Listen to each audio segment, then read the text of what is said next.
Altaissa todella on eroja ja ennen lopullista ostopäätöstä kannattaa tutkia, mihin altaaseen rahansa sijoittaa. Halpa tuontiallas voi vaikuttaa hankintahintansa puolesta houkuttelevalta, mutta sen käyttökustannukset ja korjauskulut tulevat usein kalliiksi. Meidän altaat valmistetaan Suomessa laadukkaista komponenteista ja tiiviillä eristyksellä.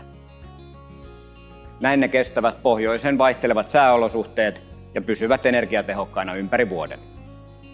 Lisäksi meidän koko maan kattava huoltoverkosto takaa mielenrauhan eikä yllätyksiä tule.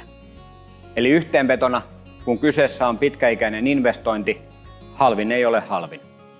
Kannattaa luottaa kotimaiseen laatuun, sillä kuka muu osaisi tehdä paremman altaan Suomen sääoloihin kuin me suomalaiset itse. Tee fiksu valinta ja pyydä tarjous kotimaisesta Novitec Ulkoporealtaasta.